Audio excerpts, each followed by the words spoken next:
Power of crucified life, क्रूसित जीवन का सामर्थ्य। यीशु मसीह का पुनरुत्थान कब हुआ?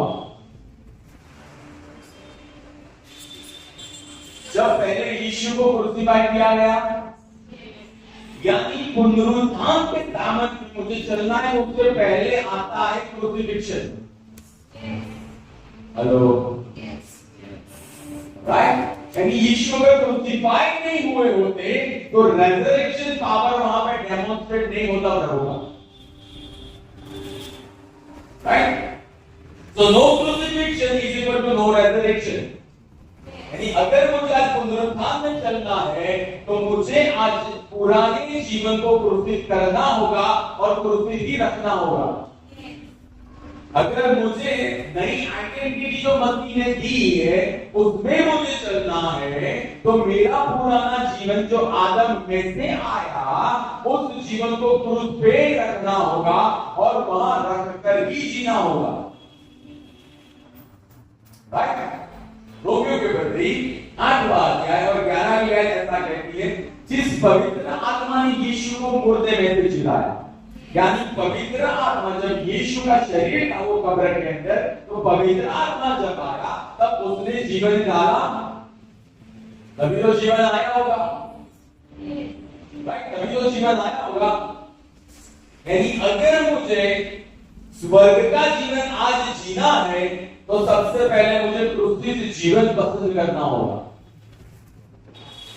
यीशु को क्रूसिफाई किया गया, फिर कब्र में उनको दफनाया गया और वो जो वहां पे डेड बॉडी थी उसके अंदर जीवन आया। तो अगर मुझे स्वर्ग का जीवन जीना है तो मुझे चुनना होगा हर रोज, मैं अब पुराने जीवन से नहीं जीऊंगा, नॉट एनी मोर लाइफ, मुझे नहीं जीना है। पवित्र आत्मा वही पात्रों में आज पुनरुत्थान का सामर्थ्य उंडेल सकता है जो आज क्रूसित जीवन जी रहे हैं, क्योंकि यीशु क्रूसिफाई हुआ था, यीशु को दफनाया गया था और उसमें जीवन नहीं था कोई भी, इसलिए ये पवित्र आत्मा ने रेजरेक्शन पावर रिलीज किया। एग्जैक्टली जो पात्र आज क्रूसित जीवन जी रहे हैं, पवित्र आत्मा उनके अंदर ही स्वर्ग का जीवन उंडेल सकता है, राइट? बाकी पात्रों में हो, जो पात्र पहले से भरा हुआ है उसमें क्या दूसरी चीज डाली जाएगी मुझे बताओ? दूसरा राजा 4वां अध्याय, जब वो विधवा औरत थी, जब एलीशा ने बोला कि तू जाके खाली पात्र लेके आ और तेरे पास जो तेल है वो तेल किसमें डालती जा? कौन से पात्रों में?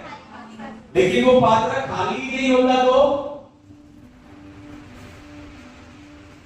यानी रेजरेक्शन पावर वहां पे बहता है जहां पे आज क्रूसित जीवन जिया जा रहा है, राइट? क्या होता है जब मैं यीशु को मालिक बनाता हूं? What happens? Praise the Lord. किसी ने आपको यीशु मसीह के बारे में बताया, glory to God, but actually spirit में क्या होता है? पहला ये जॉन 1:12 यूहन्ना 1:12 ऐसा कहता है, जिन्होंने उसको यानी यीशु मसीह को ग्रहण किया उतनों को उसने परमेश्वर के पुत्र होने का अधिकार दिया। पहला पत्रस पहला अध्याय 23 ऐसा कहती है, हमारा नया जन्म वह नाश होने वाले बीज से नहीं हुआ है लेकिन सदा रहने वाले वचन के बीज से हुआ है। यानी जब मैंने यीशु को मालिक बनाया तब मेरा जो आत्मा एडन वाटिका में मर गया था वो आत्मा फिर से रेजरेक्ट हुआ। हम ट्रायून बीइंग है, हम है आत्मा, क्योंकि पवित्र आत्मा से या आत्मा से पैदा हुए, नंबर 1।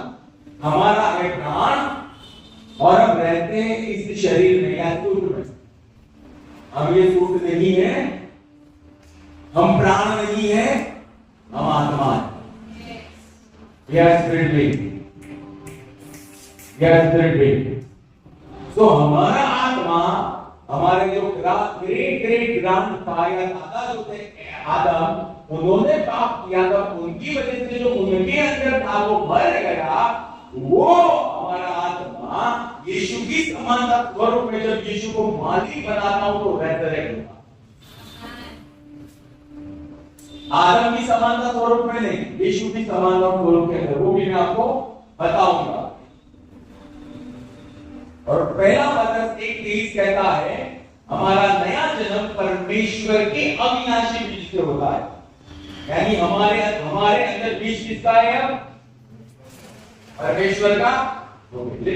एग्जाम्पल लूका 1 और वचन 38 ऐसा कहता है, जब गाब्रिएल परमेश्वर का बीज लेके आया और कहता है मैरी को तेरे द्वारा जो पैदा होगा वो परम परमेश्वर का पुत्र होगा। और मैरी फिर उसको पूछती है, कुछ डाउट क्लियर करती है, और मैरी को जब विश्वास आता है तो मैरी कहते हैं तेरे वचनों के अनुसार होने। तब जो बीज लेके आया होगा, गैब्रिएल को बीज कहां गया होगा? मैरी के वोम में। एग्जैक्टली जब मैंने यीशु को मालिक बनाया, मेरा आत्मा यीशु की समानता स्वरूप के अंदर रेजरेक्ट हुआ। Kind of same experience. वहां पे फिजिकल जो था वह इम्प्लांट या तो बोया जाना था, यहां पे स्पिरिचुअली मेरा आत्मा जो है वो रेजरेक्ट होता है। Same thing, similar experience. Colossians 3 और 10।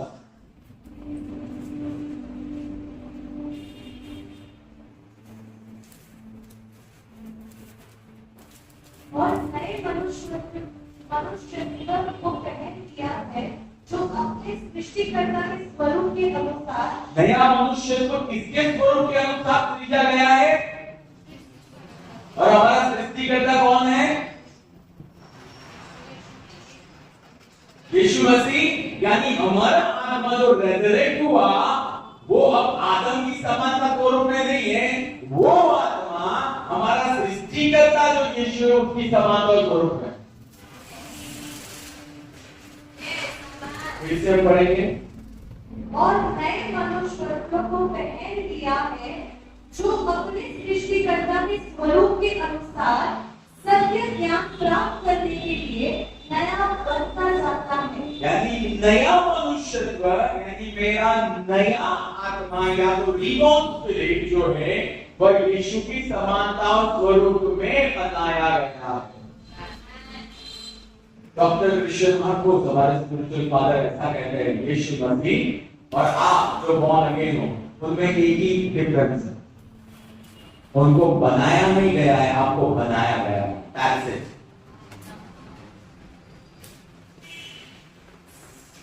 हेलो। समानता स्वरूप का मतलब क्या हुआ? Except like same. हमको बनाया गया है, यीशु को कोई बना सकता है? He's God. Right? He's God. Are you getting my point? तो जब हमारा आत्मा रिबॉर्न हुआ तब वो यीशु की समानता और स्वरूप में बनाया गया। पहला करंती 6 और 17 ऐसा कहता है कि जिनने परमेश्वर के साथ जुड़े वे सब एक आत्मा हो गए।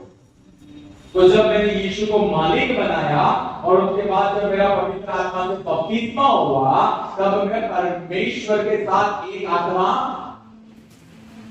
हेलो। यीशु मसीह क्या कहते हैं यूहन्ना 17 में? मैंने उनको मेरा महिमा दिया है जैसे कि जिससे कि वे लोग एक हो जाए, जैसे हम एक हैं। जैसे हम फिलिप को यीशु मसीह कहते हैं जिसने मुझे देखा उसने पिता को, यानी यीशु मसीह का स्टैंड क्लियर था, जो मुझे देख रहा है वो यहोवा परमेश्वर को देख रहा है, यानी वी आर वन। वही चीज नए नियम में है।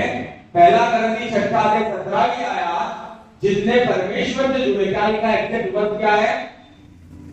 परंतु वह जो प्रभु से संगति करता है उसके साथ एक आत्मा हो जाता है। इंग्लिश में लिखा है जॉइन। यानी प्रभु के साथ में जब जुड़ गया तब में उसके साथ क्या हो गया? क्या हो गया? क्या हो गया? पता है कैसी यूनिटी? कैसी यूनिटी पता है आपको? अगर आप पिता को पुत्र से, पुत्र को पवित्र आत्मा से और पवित्र आत्मा को पिता से अलग कर पाओ, तो आप आपको परमेश्वर से अलग कर पाओ।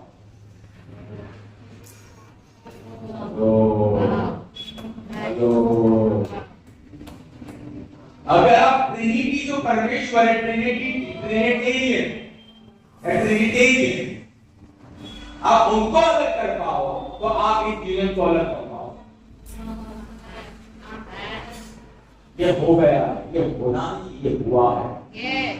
हम इसलिए नहीं देखते क्योंकि हम बंद नहीं करते। तो मैं बताऊंगा, और गॉड इज दैट ये हमारा दिमाग कंप्लीट नहीं कर पाएगा सर, तो हो चुका है उस पे। That is powerful, that is powerful.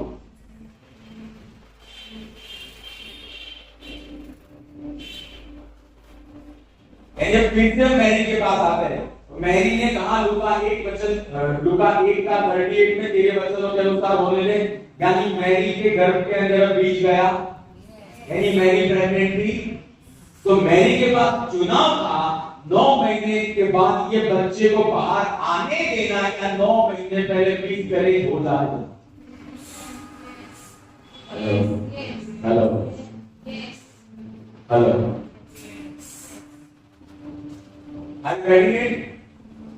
वो प्लांटेशन सुपरनेचुरल था। उसके बाद में उसको जो केयर करनी थी वो तो करनी ही पड़ेगी ना।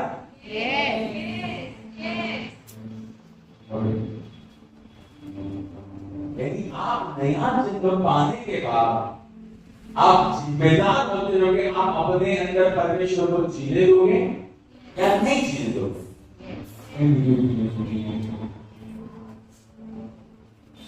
काफी बार दोस्तों समाचार सुनाई जाती है, वैसी सुनाई जाती है, प्रार्थना करवा दो हो जाएगा, हाथ रखवा दो हो जाएगा। मुझे ऐसा कहना अच्छा लगता है, यस प्रार्थना करवा दो, नया जीवन शुरू हो जाएगा, हाथ रखवा दो। आप भी मेरी की तरह नहीं जोर में आके खड़े रह जाओगे। Are you getting my point? It's a totally different point of view. Glory to God. So, Mary was responsible. That means we are responsible. आप बोलोगे sir proof? I got proof. Romeo की पत्री 14 बार 31 आयत और 12 का ध्यान से सभी लोग कहीं और बोलो, पर कोई पढ़ता नहीं है।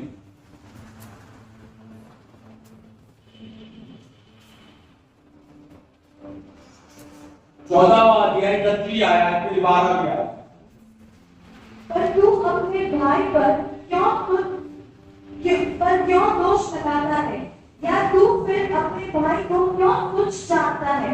क्योंकि हम सब परमेश्वर के न्याय स्थल के सामने खड़े होंगे। हम कहाँ खड़े रहेंगे? न्याय स्थल।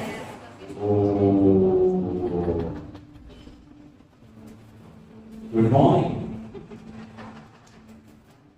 यानी जो मसीह को नहीं जानते वे लोग भी खड़े रहेंगे, और जानने के बाद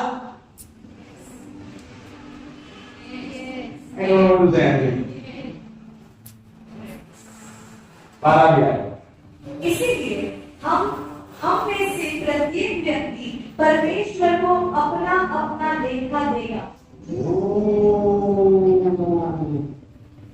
यानी मसीह को मालिक बनाने के बाद मुझे जितने भी साल धरती पे दिए गए, उस सालों का मैंने क्या किया, 24 घंटों का मैंने क्या किया, इस तन का मैंने क्या किया, ये हाथों का मैंने क्या किया, मुझे लेखा देना पड़ेगा। वहां पे चित्रगुप्त की किताब नहीं होगी, लेकिन जीवन की किताब तो खुलेगी। So beware. Welcome to the church. This is church. जहां पे हमको लेखा देना है हमारे जीवन का। किस तरह से मैं, अगर मैं हस्बैंड को किस तरह से परिवार को लीड किया, अगर मैं कलीसिया में आप खड़े रहोगे उससे पहले मैं खड़ा रहूंगा कि मैंने क्या सिखाया। इसीलिए आपने देखा होगा हम बहुत ज्यादा वचन के अनुसार काम करते हैं, क्योंकि अगर प्रभु पूछे बार बार मेरे फोन करने के बाद तू जानता है, बोला प्रभु मैं नहीं जानता हूं इसको, कौन है प्रभु? नहीं प्रभु, क्यों? मैंने धरती पे फोन कर दिया था। चलना ही चलना और मेरे लिए और मेरे लिए बहुत सारे स्पिरिचुअल सन एंड डॉटर्स के लिए हमारे लीडर चले रहेंगे। इब्राहिम 13:17 की आया, इब्राहिम 13 की आया, हम पढ़ेंगे रेफरेंस। उनको लेखा देना है, आपको भी लेखा देना होगा।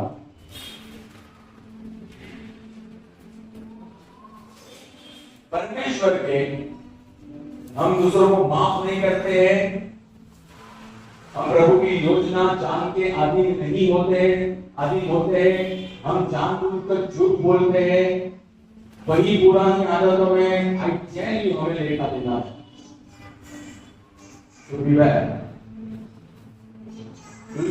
आप अनुग्रह में नहीं मानते, ऑफ कोर्स मैं अनुग्रह में मानता हूं, लेकिन अनुग्रह आपको पाप में से बाहर निकालता है। अनुग्रह यानी प्रभु की एबिलिटी।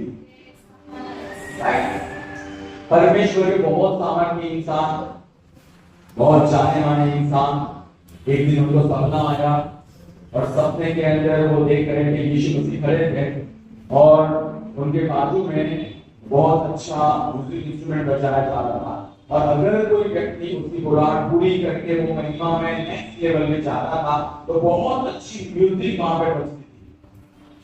और अगर कोई व्यक्ति उसने छेड़खानी की है, यीशु को ग्रहण नहीं किया था या ग्रहण करने के बाद भी चेंज नहीं हुआ था, क्यों गेट माय पॉइंट, तो वहां पे डरावना म्यूजिक बजता है।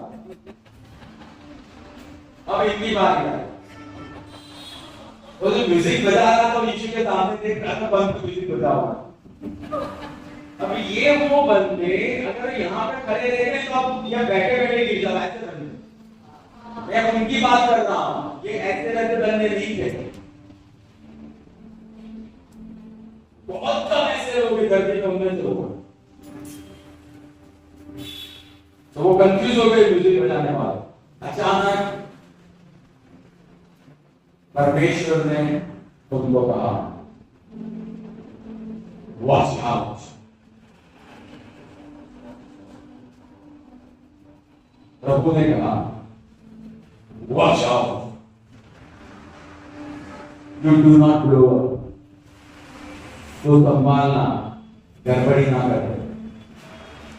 और जैसे ही उनकी आंख खुली उनको सपना याद था और वो शब्द याद, watch out, you do not blow up. और उन्होंने जो पहले बहुत ज्यादा प्रेयर में और मैनिफेस्टेशन में जा रहे थे, बहुत ज्यादा वो वचन में जाने लगे, जहां पवित्र आत्मा ने गाइड किया वहां चीज लाके रखे अपनी मिनिस्ट्री में, और आज वो वचन और पवित्र आत्मा दोनों के बनते हैं।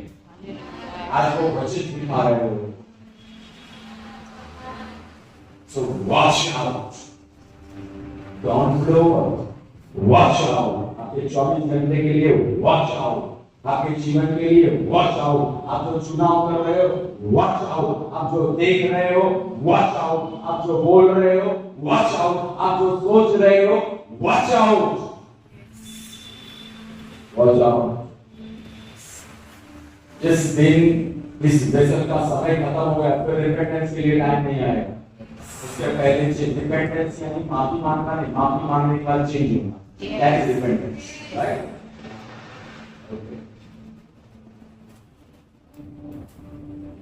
तो मैंने ये इसलिए बताया कि हमारा क्रिश्चियन जीवन जीना कितना इम्पोर्टेंट है। यीशु क्रूस पे क्यों गए? We all know यीशु गए, पर यीशु क्यों गए? यशाया या आयशाया 53 4-5 से वेरी इम्पोर्टेंट। क्यों एक निर्दोष इंसान, क्यों एक पवित्रता में पैदा किया गया इंसान, क्यों जिसने कुछ गलत नहीं बोला था, उन्होंने इतनी सारी ताड़ना हमारे लिए सहन की, इतनी सारी पीड़ा सहन की, क्यों? The reason is 4, 5, 6 आयशा आप निश्चय उसने हमारी पीड़ाओं को आप सह लिया और हमारी पीड़ाओं को सह लिया, इंसानों की पीड़ाओं को। और इसीलिए जो चंदा की आपने गवाही सुनी, वो गवाही यीशु ने पीड़ा को सह लिया इसलिए आई क्योंकि 39 कोड़े खाए सर। फिर और हमारे दुखों को उठा लिया। किसके? हमारे। फिर भी हमने उसे परमेश्वर का मारा कूदा और दूरदर्शा में पड़ा हुआ समझा, परंतु हम हमारे ही अपराधों के कारण भेदा गया। हमारे अपराधों के कारण उसे भेदा गया। उसने कुछ नहीं किया था सर। हमारे ग्रेट ग्रैंडफादर एडम ने घपला किया था और वो घपला दूर करके यीशु आया था, राइट? फिर वह हमारे अधर्म के कामों के लिए कुचला गया। हमारे अधर्म के कामों के लिए कुचला गया। हमारी ही शांति के लिए उस पर ताड़ना पड़ी। हमारी ही शांति के लिए, नॉट फॉर अदर पीपल। उसके कोड़े खाने से हम चंगे हुए। उसके कोड़े कौन खाएगा मामा? हर एक बीमारी के लिए उसने कोड़े खाए। Just for us. Just for us. उन्होंने ऐसा कुछ भी नहीं किया था कि उनको ये कुछ किस्मत से निकलना पड़े। जस्ट हमको मृत्यु के दंड में से बचाने के लिए परमेश्वर इंसान बन गया और हमारे दंड को उसने ले लिया। तो we can say that इसके बेस पे we can say that जब यीशु मसीह क्रूस पे था तब आदम और उसके बच्चों के पाप और पापी स्वभाव वो सब कुछ उसके ऊपर था। हेलो, तभी तो दंड। आप किसी भी गुनहगार को सजा तब देख पाओगे जब वो एक्सेप्ट करेगा आई एम सिनर, यानी उसके ऊपर वो आया। यीशु सिनर नहीं था, बट ऑन बिहाफ वो पाप उसने ले लिए। और अब ध्यान से पढ़ना, वहां पर 3 घंटे के लिए अंधेरा छा गया, राइट? यानी यीशु क्रूस पे गया तो जो पाप आदम और उसके बच्चों में से आए थे और पापी स्वभाव, पाप और पापी स्वभाव दोनों उसने ऊपर ले लिए।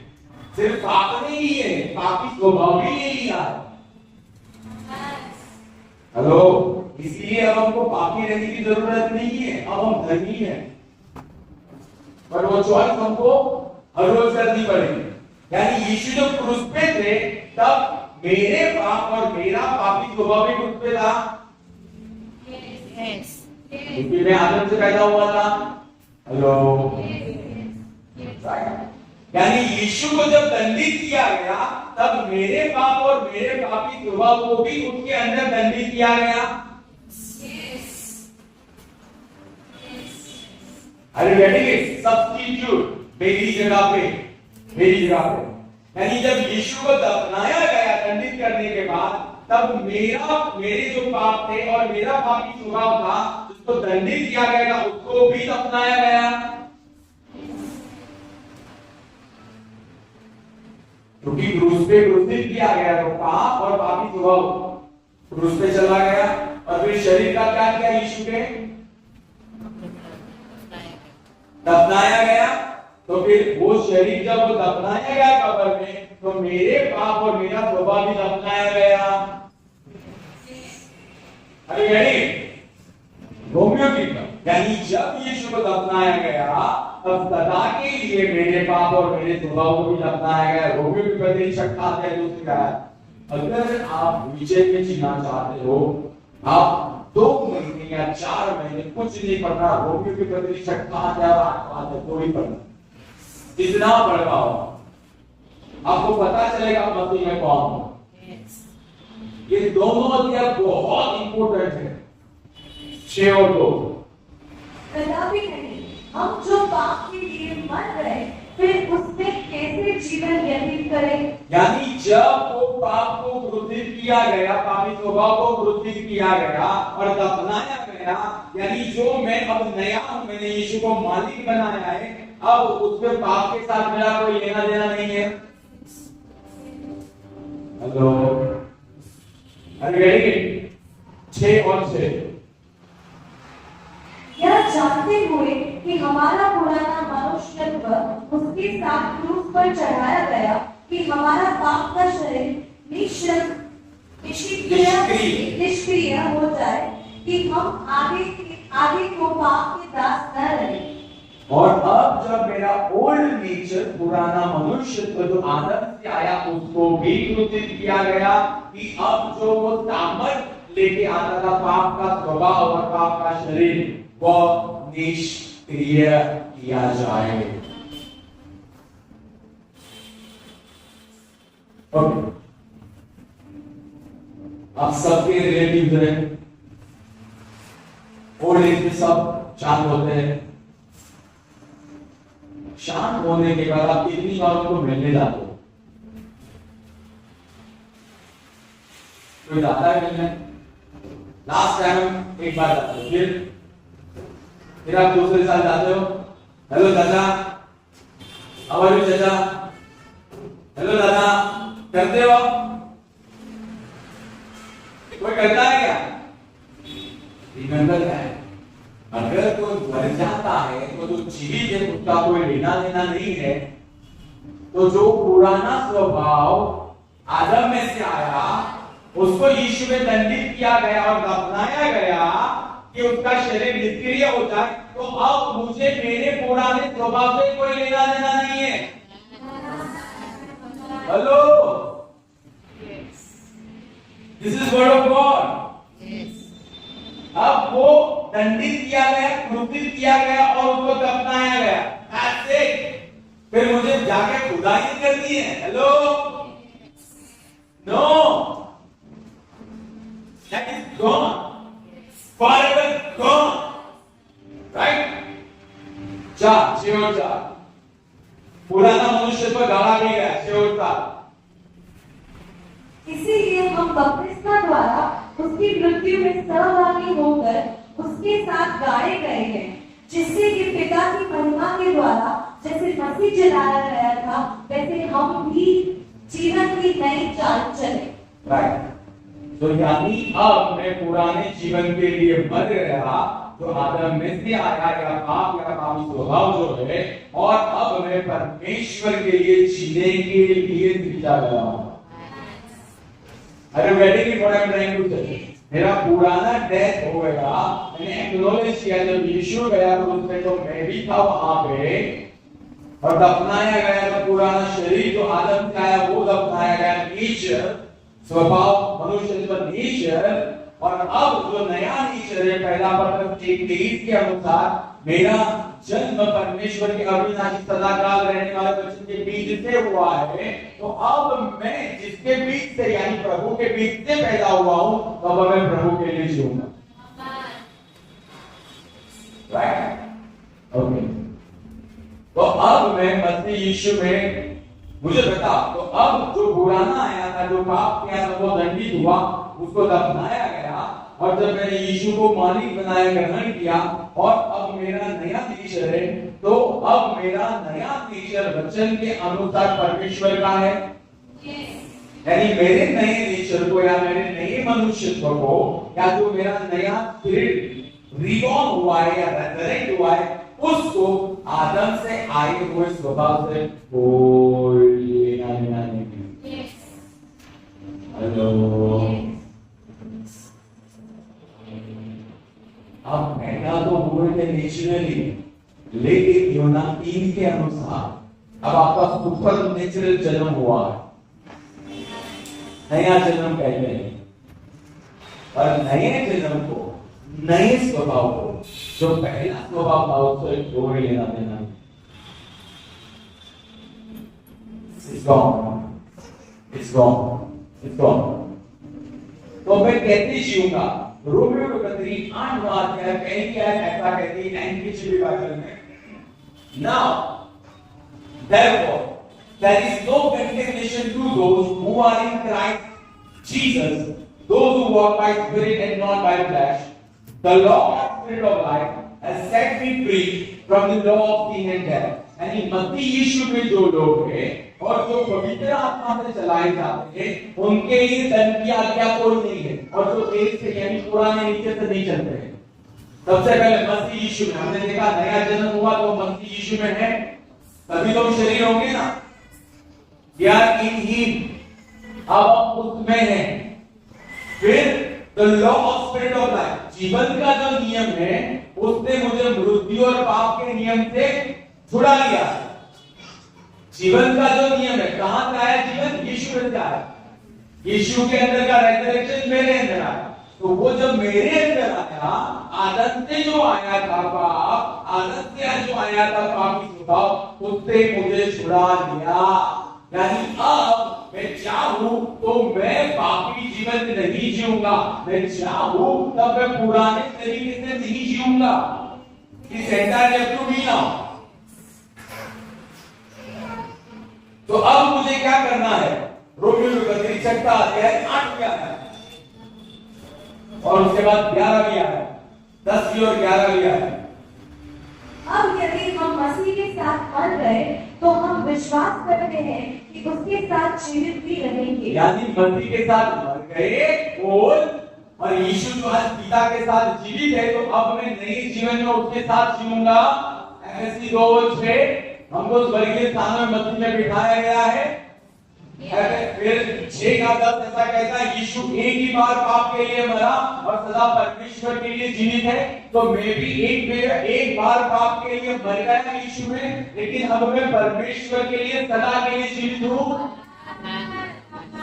एक बार मैं मर गया जब मैंने यीशु को ग्रहण किया और नीचे गया, पाप गया, लेकिन अब मैं सदा के लिए प्रभु के लिए जीवित हूँ। राइट? तो अब मुझे क्या करना है?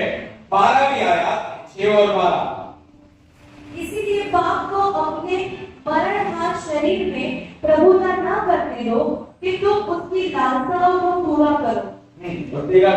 और न अपने शरीर के अंगों को अधर्म के हथियार बनाकर पाप को सौंपो, परंतु यानी अब जब मैं नया जन्म पाया हूँ, तो जैसे नया जन्म पाने से पहले मैं पाप के द्वारा चलाया जाता था, पाप की सोच सोचता था, पाप के द्वारा जो शब्द गाली गलौज निकलते थे वो करता था, वो पुराने विचार तो निष्फल थे, जिससे कुछ नहीं हो पाता वो आते थे। अब मैं वो सारी बातों के साथ कोई लेना देना नहीं है मेरा, लेकिन अब जो मेरा नया जीवन है वो नए जीवन में मैं जीऊंगा। मुझे नए जीवन में जीना है, यानी मेरा चुनाव तय करेगा मुझे मेरी इच्छा, मेरी भावना और मेरे मन के अंदर कौन से विचार करने हैं। यानी मैं चाहूं तो मैं फिर से पापी स्वभाव में जी सकता हूं, और अगर मैं नहीं चाहूं और मेरे मन को नया करूं, मेरी भावनाओं को यीशु की भावनाओं के साथ जोड़ूं और यीशु की इच्छा मेरी इच्छा बनाऊं, तब मैं पुराने जीवन में पूरा कर्तव्य करके नए जीवन में जी सकता हूं।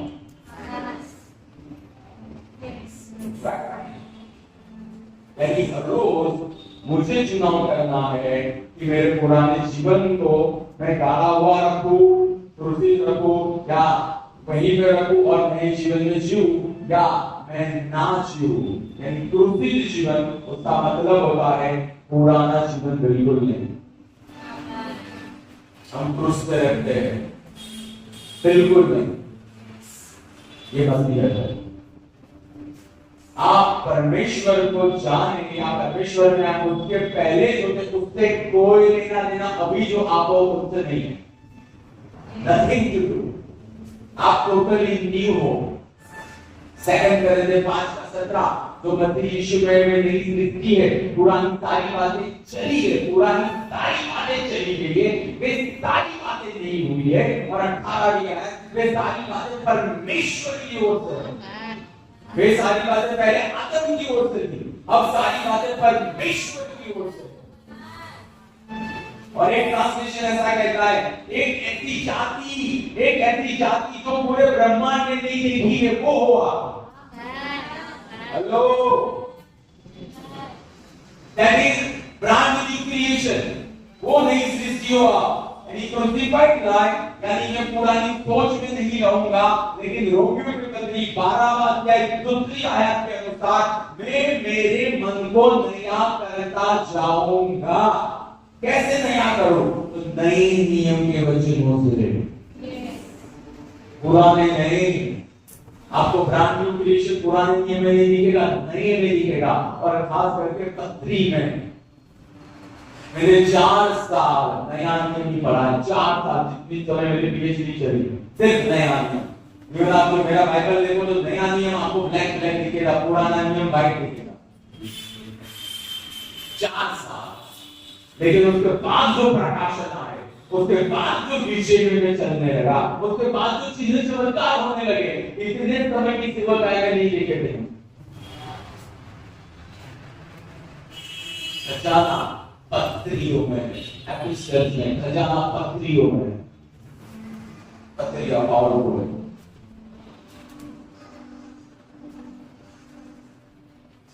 यानी मुझे अब मसीह के अंदर मेरी जो पहचान है उसे ग्रहण करना होगा। मैं आपको एक एक्सरसाइज देता हूं।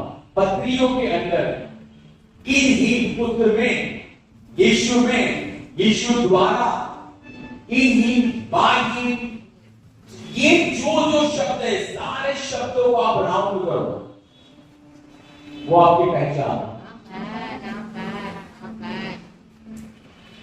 मसीह यीशु में जिलाए गए, मसीह यीशु में एफएससी पत्री 2 अध्याय 6 आयत, यीशु मसीह ने स्वर्गीय स्थानों में बिठाया गया। एफएससी 2 पत्री 1 अध्याय 3 आयत, मसीह यीशु में सारी आशीष से आशीषित किया गया है। रोमियो की पत्री 8 अध्याय 17 आयत, आप मसीह यीशु के साथ सहवारित हो। गलातियों की पत्री 4 अध्याय 7 आयत, अगर आप पुत्र हो तो विरासत आपकी है।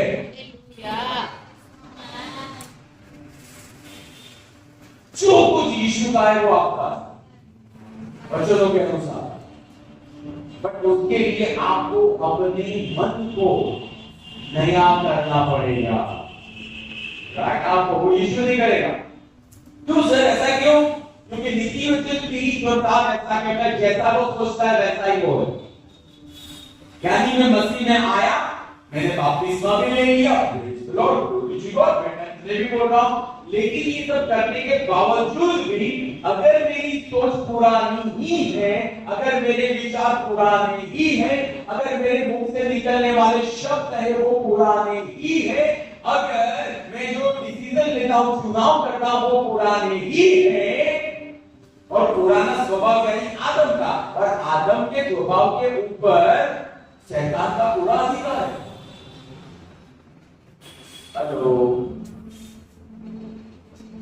परमेश्वर में आने के बाद भी अगर मैं मेरी सोच नहीं बदल रहा हूं, अगर मैं मेरे मुख से निकलने वाले शब्द नहीं बदल रहा हूं, अगर मैं मेरे हर रोज के चुनाव नहीं बदल रहा हूं वचनों के अनुसार, तो भले ही मैं टर्न टॉकिंग हूं, भले ही मैंने बपतिस्मा लिया है, भले ही मेरी प्रार्थना के द्वारा कोई चंगा हो रहा है, फिर भी आज मेरे अंदर पुराना स्वभाव ही जीवित है, और वो स्वभाव मुझे निष्फलता दिला रहा है। अब इसी चीज को पॉजिटिवली लीजिए, जैसा अगर सोचता है वैसा ही वो है। यानी मैं ब्रांड न्यू क्रिएशन हूं, पुरानी सारी बातें चली गई है, अब मैं दी हूं, अब मैं कुछ नहीं हूं। जैसा वो पहला यूहन्ना 4:17 पिछला हिस्सा, जैसा परमेश्वर ऊपर है वैसा मैं नीचे हूं, जो मेरे अंदर है वो संसार में जो है उससे बढ़कर है। लूका 9:1 पर दुष्ट आत्मा की सारी सामर्थ के ऊपर, बीमारी के ऊपर मुझे अधिकार दिया गया है। लूका 10 और उसका 19 शैतान के सारे पराक्रम के ऊपर मैंने आपको अधिकार दिया है, आपको किसी भी बात से हानि नहीं होगी। पहला यूहन्ना 5वां अध्याय, जिस जय ने हमें संसार के विषय दिलाया वो है हमारा विश्वास।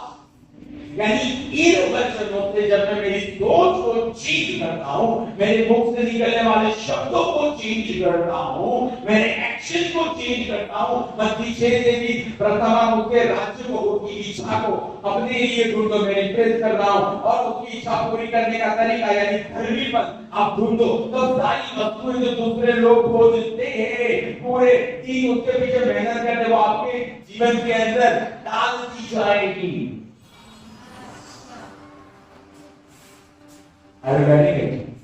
मेरी 14 साल के अंदर मेरी बहामार आइलैंड में मेरी प्रभु के पास मेरी के पिताजी पास्टर थे, ब्लैक गाय थे, 2 कमरे थे और 13 लोग थे, मम्मी पापा एक कमरे में, बैठने के 11 भाई एक कमरे में।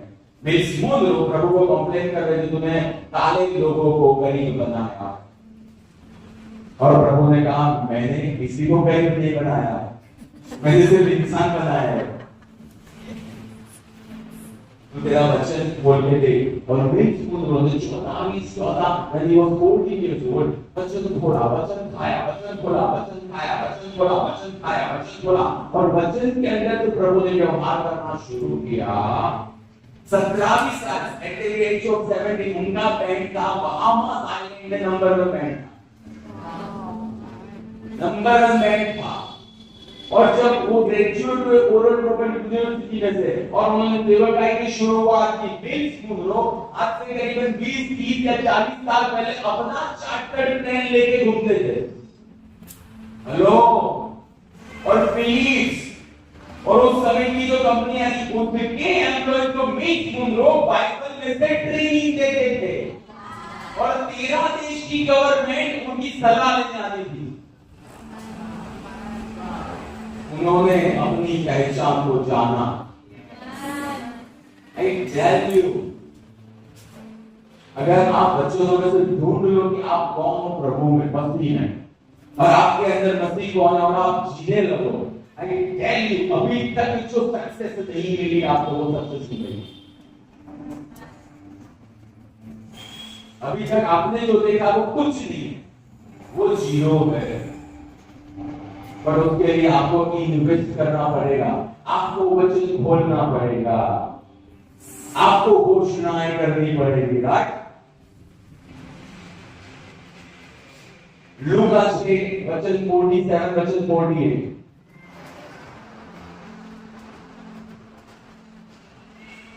Very powerful truth I am giving today, और जिसकी वजह से मसीह में आने का, मेरे भी जब मैं नया आया, मसीह में आने के बाद भी लोग जब अंशन में अभिषेक में हो तब पवित्रता में चले, तब पुराने नियम के ऊपर चले। बाद में मैंने उनको जेलसी में चलते हुए देखा, दूसरी नॉनसेंस बातों में चलते हुए देखा, मैंने देखा हुआ है ऐसे लोगों को। राइट? तो what was the reason? How can we change? जो कोई मेरे पास आता है और मेरी बातों को सुनकर उन्हें मानता है, मैं बताता हूँ कि वह इसके समान है। वो किसके समान है? सबसे पहले सुनता है फिर मानता है, यानी सुनना है इन एक्शन। वो कैसा है? वह उस मनुष्य के समान है जिसने घर बनाने के लिए गहरा खोदकर चट्टान पर ईंट डाली। जिसने घर बनाने के लिए कैसा खोदा? कैसा खोदा? और नींव कहां डाली? चट्टान पे। यानी वो खोदता गया जब तक मिट्टी आई, जब तक दूसरे पत्थर आए, जब तक कंकड़ आए, जब तक कौन सी चीज आई, वो खोदता गया जब तक उसको वहां पे वो फाउंडेशन ना मिला, जब तक उसको वहां पे वर्ड ना मिला, वो खोदता गया। फिर उसने नींव डाली। नींव क्या है? बाइबल कहता है करंट की पत्री 3 अध्याय, एक ही नींव है, वो है मसीह, यानी वचन यानी के बंदे ने वो जब से पैदा हुआ था और जो सोच एक्सेप्ट की थी, जो वचन के विरोध की थी, जो वो बार बार बोलता था, जो वचन के विरोध का था, वो जो चुनाव हर रोज करता था वचन के विरोध के लिए, उसने उखाड़े फेंके, उसने उखाड़े फेंके, फेंके, उसने उठाए फेंके, जब वो छोटा सा बोला हो गया तेरे से नहीं हो पाएगा, उसने उखाड़ा फेंका। I can do all things through Christ who strengthens me। हमारे बस की ये बात नहीं है। My father is Jehovah Jireh, my father is El Shaddai, my God shall supply all my needs according to his riches in glory। उसने भक्ति और जीवन के संबंध में सारी वस्तुएं मुझे दी है। यूहन्ना की पत्री के अंदर जैसे तेरा प्राण समृद्ध है वैसे तू समृद्ध होने वाला है। So there is no question of money, it's only question मेरा मन लगा हुआ है कि नहीं हुआ है। हेलो, वो खोलता गया, वो कचरा निकालता गया अपने अनकॉन्शियस माइंड, अपने सबकॉन्शियस माइंड। सबसे पहला हुआ था, सबसे जो कचरा डाला था वचन लेके वो खोलता गया, वचन लेके निकालता गया और वचन डालता गया। फिर क्या हुआ? जब उसकी सोच वचन की, उसके शब्द वचन के, उसके एक्शन वचन के, फिर क्या हुआ? और जब बाढ़ आई और जल की धाराएं उस मकान से टकराई तो उसे हिला न सकी, क्योंकि जब बाढ़ आई, जब जल की धाराएं आई, जब आंधी आई, जब तूफान आया और उसके जीवन जो मकान था उसके सामने आके खड़ा रहा, लेकिन उसको पता है मैं मसीह में हूँ, मसीह मेरे अंदर है और मेरे अंदर का मसीह वही मां की आशा है, मेरे अंदर का मसीह परमेश्वर का भरपूरीपन है। पहला करनी 17 किया है, जो परमेश्वर से जुड़ता है वो एक आत्मा हो जाता है। यानी जब उसने अपना जीवन वचनों पे बनाया तो उसका जीवन और वो जो नींव थी मसीह वो एक थे। यानी बाढ़, आंधी, तूफान जब वो जीवन के सामने आते थे तो मसीह के सामने आते थे। प्रेरितों के काम 9वां अध्याय, वहां पे जा रहा पौल लोगों को सताने के लिए यीशु मसीह सामने आया और यीशु मसीह ने ऐसा कहा, मुझे क्यों सता रहा है? क्योंकि शुरुआती कलीसिया के लोग वचन के लोग थे, शुरुआती कलीसिया के लोगों ने कचरा उठा के फेंक दिया था, शुरुआती कलीसिया के लोगों ने अपना जीवन वचन लिखे हुए वचन के ऊपर बनाया था। उनके सामने ना जेल भी पाई थी, उनके सामने ना परसिक्यूशन भी पाया था, उनके सामने ना जादूगर भी पाया था, उनके सामने ना भूत भी पाया था। That is church। और 16 ऐसा कहता है, मैं मेरी कलीसिया बनाऊंगा और उसके विरोध में अधोलोक के ताकत प्रबल नहीं होगी। कौन सी कलीसिया? जो वचनों के ऊपर बनी है, जो वचनों के ऊपर बनी है, वो कलीसिया। राइट?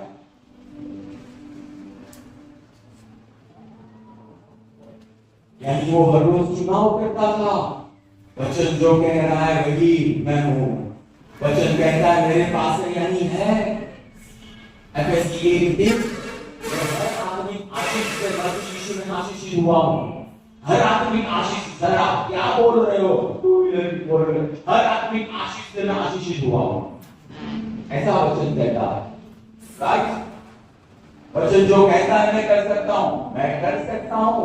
वचन कहता है प्रभु को ऑनर करना है, I will submit my God in my finances. ये वर्ल्ड की इकोनॉमी मेरा होता नहीं है, जो स्वर्ग में बैठा है वो मेरा होता है, वो मेरा होता है। क्रूसिफिक्स जीवन वो जी सकता है जो अपने अनकॉन्शियस और सबकॉन्शियस माइंड की स्क्रिप्ट या प्रोग्राम को लिखे हुए वचन के रिफ्लेक्ट करे। यीशु नहीं करेगा, आपको करना पड़ेगा। यीशु ने आपका जो करना था वो तुम्हें कर दिया, अब आपकी जिम्मेदारी है।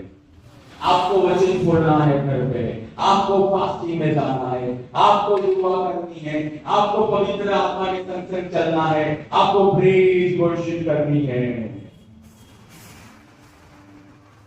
और फिर जब हमारे स्क्रिप्ट यानी हमारे अनकॉन्शियस माइंड का सोचना, कॉन्शियस माइंड का, सबकॉन्शियस माइंड का सोचना बदलेगा, हमारे चुनाव बदलेंगे, और जब चुनाव बदलेगा आई गारंटी यू परिणाम बदलेंगे, परिणाम बदलेंगे। राइट?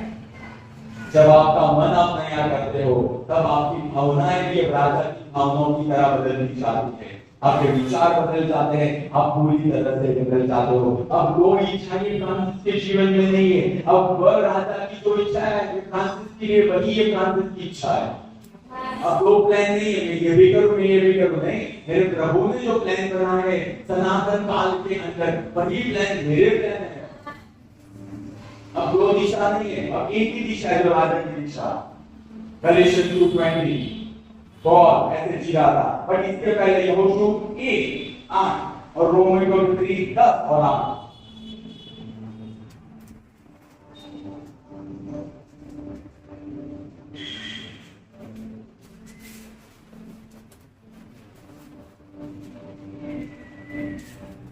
व्यवस्था की यह पुस्तक तेरे मुंह से कभी दूर न हो, परंतु इस पर दिन रात ध्यान करते रहना, जिससे कि तू उसमें लिखी हुई बातों के अनुसार आचरण करने के लिए सावधान रह सके। तब तू अपने मार्ग को सफल बना सकेगा। तब तू बना सकेगा सफल जब तू आचरण करेगा। कैसे? जैसे इस किताब में लिखा गया है, लिखे हुए वचनों के अनुसार। अब मैं इसको नए नियम के अनुसार समझाता हूँ। जब तू मसीह में तेरी जो पहचान है उस पहचान के अनुसार अपने मन को नया करेगा, उस पहचान के अनुसार अपने जीवन को ढंग देगा, उस पहचान के अनुसार चुनाव करेगा और उसमें जो लिखा गया है वो करता जाएगा, तब तू सफल होगा। रोमियो की पत्री 10:8। परंतु वह क्या कहती है? वचन तेरे निकट है, तेरे मुंह में, तेरे हृदय में। वचन कहाँ है? हमारे पास, हमारे हृदय में, और हमारे व्यवस्था की यह किताब तेरे मुंह से न जाए। वचन मेरे हृदय में, वचन मेरे मुख के। यानी अब ये वचनों के अनुसार मुझे ना केवल सोचना है बट मुझे घोषणाएं भी करनी है। वचन नहीं लिखा है प्रभु तेरे कोड़े खाने से मैं चंगा हो गया हूँ। वचन में लिखा है प्रभु आदम से जो श्राप आए तूने मुकुट जो पहना उसके द्वारा टूट गए। मेरा ऑफरिंग ला रहा हूँ। I cannot experience this financial crunch. Lord, I declare and decree your hand. वचन में लिखा है मैं सारी आत्मिक आशीषों से आशीषित हूँ। वचन में लिखा है पहाड़ के ऊपर मेरा अधिकार है। मैं पहाड़ को कहूँगा पहाड़ हट जा, और मैं अविश्वास नहीं कर रहा हूं तो पहाड़ को हटना पड़ेगा। अब आप नए जीवन में जी रहे हो, अब आपने अपनी पहचान को स्वीकार रहे हो। गलातियन 2:20 मैं मसीह के साथ क्रूस पर चढ़ाया गया। मैं मसीह के साथ क्रूस पर चढ़ाया गया। पॉल ऐसा कहता है अब वो पॉल नहीं जो प्रेरितों का लॉ में मिलने आया। That guy is dead. वह मर गया, मैं क्रूस पे चढ़ा गया। फिर तो कौन जी रहा है पॉल? अब मैं जीवित नहीं रहा, अब मैं नहीं पुराना nature, it's not me now. फिर परंतु मसीह मुझ में जीवित है। मसीह मुझ में जीवित है। यह क्रूसित जीवन है जब मसीह आपका नियंत्रण, आप लेने दो नियंत्रण। मसीह जो चाहे वो करने दो, मसीह जो चाहे वैसे समर्पित हो जाओ जैसे वो मैरी हो गई, एग्जैक्टली आप समर्पित कर दो। और बाद में लिखा है जो जीवन में जिलाओ वो परमेश्वर का जो विश्वास है, परमेश्वर के ऊपर परमेश्वर का जो विश्वास उससे में जी रहा हूं। केजेवी बाइबल में ऐसा लिखा गया है। और रोमियो की पत्री 10:17 कहता है वचन सुनने से विश्वास आता है और सुनना होता है मसीह के वचन से। यानी जब मैं वचन बोलता हूँ, मैं वचन बोलता हूँ, प्रेज वर्शिप करता हूँ, मैं आत्मा में प्रार्थना करता हूँ, Holy Spirit talks to me. और वो जब बोलता है तब वो वचन सुनने से आता है विश्वास। यानी परमेश्वर का पुत्र का विश्वास जो है उसके द्वारा अब मैं क्रूसित जीवन एंड रेजरेक्टेड लाइफ जी रहा हूं। Exactly, so resurrected life नए नियम में वो कलीसिया जी रही same resurrected life. We are called to be same resurrected life. यानी पॉल हर रोज चुनाव करता था। अब वो पॉल जो लोगों को मार रहा था वो नहीं जी रहा है। अब वो फ्रांसिस जिसके बड़े बड़े खास जो प्रभु की ओर से नहीं थे वो नहीं जी रहा है। अब वो फ्रांसिस जिसके पास डायरेक्शन नहीं थी वो नहीं जी रहा है। Now Christ lives in me. अब मसीह जी रहा है मेरे अंदर। अब मैं मेरा नहीं हूं, मैं मसीह का हो गया हूं। दूसरा करंदी 5:15 आया, अगर परमेश्वर यानी मसीह आपके लिए मर गया तो आप उसके लिए जियो, ऐसा लिखा है पॉल। उसके लिए जियो। पॉल ऐसा कह रहा है कि पॉल जी रहा था ऐसा। तो how can I do it? तो रिजल्ट क्या आया? फिर ये सब करने से रिजल्ट क्या आया? पॉल गया वहां स्वर्ग खुला, पॉल के रुमाल, पॉल के एप्रॉन वहां से छूने से भूत भागे, मुर्दों को जिंदा किया पॉल ने चर्च कांड किए। पॉल को दूध आके बता देते क्योंकि तू भी जहाज में ऊपर है, इसलिए जहाज में से कोई नहीं मरने वाला। Can you imagine the audacity of Paul? अब मुझे मसीह को जीने देना पड़ेगा। कैसे? रोमियो की पत्री 8:13, गलातियन 7:16, पवित्र आत्मा से भरकर। हर रोज मुझे आत्मा में दुआ करनी है, हर रोज मुझे वचनों से, खास करके रोमन 6 और रोमन 8 वो आपको पता होने चाहिए। वो दोनों चैप्टर आप कौन मसीह में पुराना गया, अब आप नया हो, ब्रांड न्यू क्रिएशन। पवित्र आत्मा से भर के आप पुराने जीवन के ऊपर जी सकते हो। आई गारंटी यू, पवित्र आत्मा से भर के फास्टिंग की लाइफस्टाइल के द्वारा, अपने मन को नया करने के द्वारा आप आज हर रोज विजय में जी सकते हो। आप आज हर रोज पुनरुत्थान की ताकत में जी सकते हो। जीवन यानी पुराना जीवन जीरो, 100% नया जीवन। I challenge you, एक साल मन नया करने में लगाए। The best investment of your life, मेरी गारंटी है। हर क्षेत्र में समृद्धि आएगी, हर क्षेत्र में हम हमारी जगह पे खड़े होंगे। और यूहन्ना 12:24 ऐसा कहता है, गेहूं का दाना अगर भूमि में नहीं जाता है और मरता नहीं है तो अनेक फल नहीं ला सकता है। और यूहन्ना 15:26 ऐसा कहता है, आपने मुझे नहीं चुना है, मैंने आपको चुना है कि आप फल लाओ। यानी मुझे अगर फल लाने हैं तो पुराने जीवन को मुझे क्रूस पे, पुराने जीवन को मुझे कब्र में रखना होगा और मेरे अंदर मसीह को जीने देना होगा। मेरे पीछे दोहराए, अगर आप दोहराना चाह रहे हो, परमेश्वर यीशु के नाम से तेरे सिंहासन के सामने खड़ा हूं, मैं स्वीकार करता हूं मेरा पुराना जीवन जो आदम से आया, पुराना स्वभाव जो आदम से आया वो क्रूसित हो चुका है। जब मैंने बपतिस्मा लिया, पुराने जीवन को दफनाया गया और जब मैं बाहर आया तब मैं नई सृष्टि हो चुका हूं। और आपके वचन के अनुसार आज मैं स्वर्गीय स्थानों में यीशु मसीह के साथ बैठा हुआ हूँ। और पवित्र आत्मा मैं आज आपको सबमिट हो रहा हूँ। ये नए जीवन में, ये सामर्थी जीवन में, ये पुनरुत्थान के जीवन में हर रोज जीने के लिए मेरी सहायता कीजिए। हर वो विचार, कल्पना, वो चुनाव जो पुराने जीवन का था, जो जाने में अनजाने में मैंने किया, मैं माफी मांग रहा हूँ। यीशु के लहू से धो के शुद्ध कीजिए और मुझे माफ कीजिए। मैं स्वीकार करता हूँ जैसे आप स्वर्ग में हो वैसे ही मैं धरती पे हूँ। जो मेरे अंदर है वो संसार में जो है उससे बढ़कर है। जो मुझे सामर्थ देता है उसकी सहायता से मैं हर बात कर सकता हूँ, क्योंकि तेरा वचन कहता है मैं मेरी मुराद पूरी कर सकता हूँ, इसलिए प्रभु मैं पूरी कर सकता हूँ। मैं धन्यवाद कहता हूँ ये नए सामर्थ के लिए। अब मैं नई सृष्टि में हर रोज जीऊंगा, अब मैं हर रोज क्रूसित जीवन जीऊंगा यीशु के नाम से। आमीन। प्रभु मैं तेरे लोगों को उठा रहा हूँ आपके सिंहासन के सामने। आई डिक्लेयर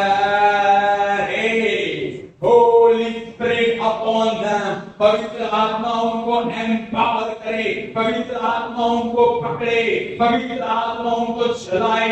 वचन इन लोगों के अंदर जिए, परमेश्वर पिता, परमेश्वर का तंबू इनके अंदर जिए।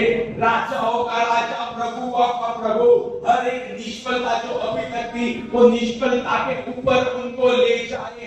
हर एक लेवल, हर एक टैग जो प्रभु की ओर से नहीं है, यीशु मसीह नासरी के नाम से मैं उठा देता हूं। एंड आई डिक्लेयर प्रभु ये सभी के सभी तेरे पुत्र, तेरी पुत्रियां है और जीवन में तेरी योजना 100% पूरी करने के लिए परमेश्वर पिता आपने इनको चुना है। इन्होंने नहीं चुना है, आपने चुना है कि ये लोग फल लाए, और चूंकि ये फल लाने वाले हैं इसलिए हर रोज क्रूसित जीवन जी पाएंगे पवित्र आत्मा के द्वारा।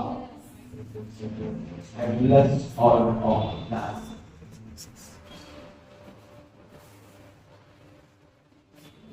हर एक जगह जहां दुष्ट आत्मा ने अपना हाथ डाला है, यीशु के नाम से कास्ट जाओ। प्रभु मैं सभी भाइयों को बहनों को आशीषित कर रहा हूँ, थैंक यू कर रहा हूँ प्रभु यीशु के नाम से। आमीन आमीन। Thank you very much. हमें एक दूसरे को मिल सकते हैं।